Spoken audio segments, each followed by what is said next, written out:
When I was maybe 10 or 11, I was homesick from school and was on the couch watching TV when the doorbell rang. It was the mailman who told me that we had gotten a package, but it was so big that he needed help carrying it.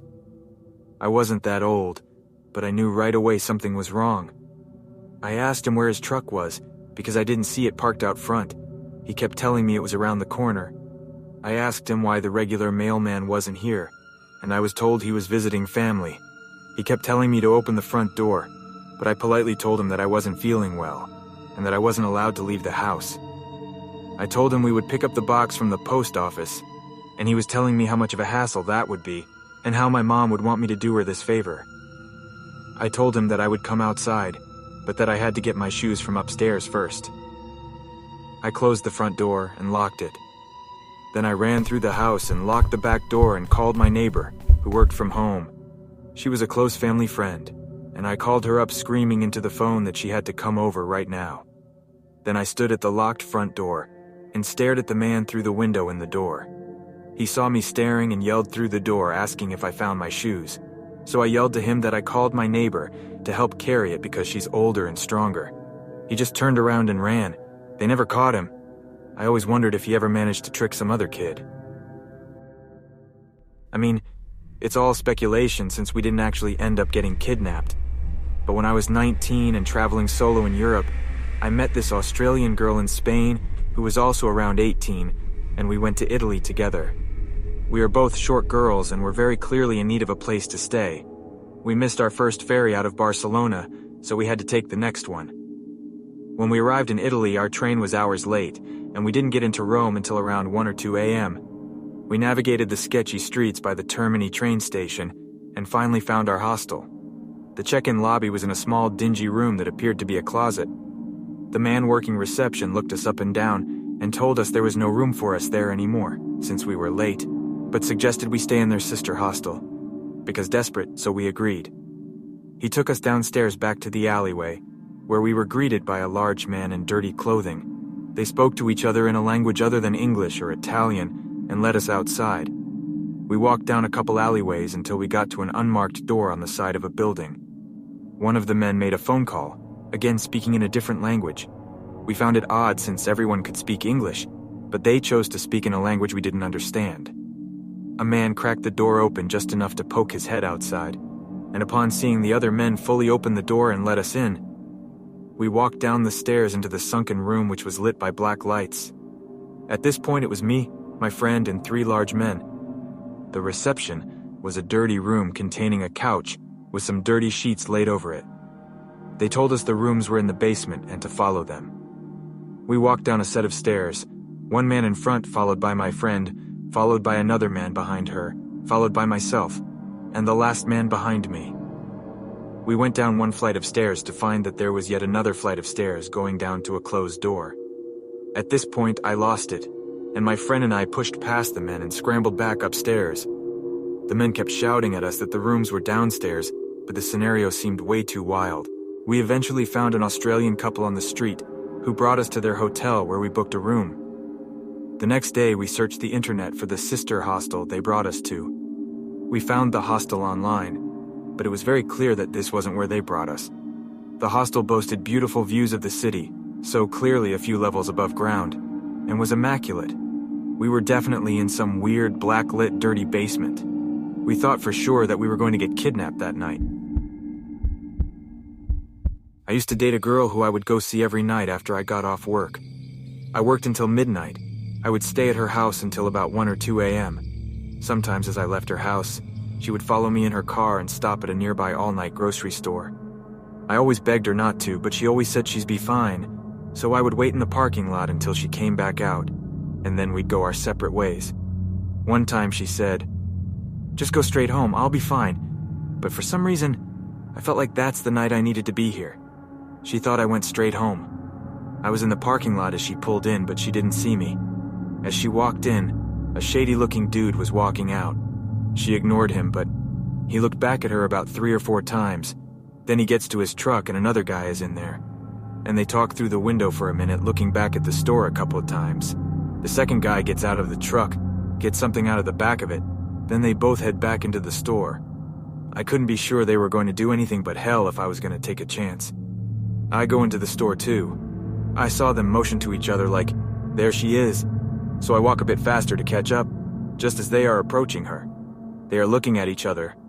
From behind I yell, "Hey!" They both turn and so does my girlfriend. I brush by them and give them a look. I had some muscle back then. And say, "Hey guys." They nod awkwardly as my girlfriend says to me, "What are you doing here?" I kiss her and make up some story about wanting to buy aspirin. The two guys leave. I never told my girlfriend that story. I don't know why. We dated about 2 more years after that. I don't know what they were going to do with her, but it was nothing good. I was about 11 or 12 years old, at a neighbor's house. The sun had already set. It wasn't completely dark yet, but it was close and there was less light by the second. We were sitting on the lawn because we loved watching the sky turn from day to night, just talking and giggling and carrying on as little girls do. A truck drove up our street, slower than usual but not suspiciously slow. Still, I felt my gut sink for some reason I didn't understand. A couple minutes later it passed by again, and then again after another few minutes, though not quite as slow this time. I was 100% positive it was the same truck, so I watched it drive away and noticed it started slowing down. I told her to get up, and when the truck made another U-turn and started heading towards us again, I told her to run and hide. I don't know if she realized what she was hiding from, but we ended up splitting in 2 directions. She dove behind a bush, and I crouched behind an old car parked in their driveway. We could see each other, and I had a clear shot to the door if I needed to dart in to get her parent, but we heard the truck roll up and stop in front of her house. Someone got out of the truck and started calling for us. I honestly don't remember what they were asking, though. We just kept our eyes locked and tried to stay as still and quiet as possible. We probably should have screamed, but I think we were both too scared. The person eventually got in their car and took off. We stayed hidden for what felt like forever, until we finally felt safe enough to run inside. I don't know what would have happened if I didn't notice something and we booked it, or if that person was actually dangerous or not, but I'm glad that I'll never find out. I was at the mall with my friends, all of us around 12 years old. It was 8 p.m., and my mom was on her way to pick me up.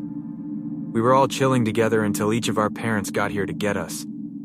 As we're standing outside of a store near one of the side entrances, a man comes up to us. He's about 30, wearing huge glasses and carrying a clipboard. The man says, "Hey guys, do you want to watch some movie trailers and answer surveys about them? I'll pay you each $5 per trailer." Naturally, my friends are all for it. The thing is, my heart dropped as soon as I heard it. As they're all saying yes, the man nods and then points to the side entrance. It's pitch black outside, and that entrance leads to the back parking lot of the mall, which is always deserted.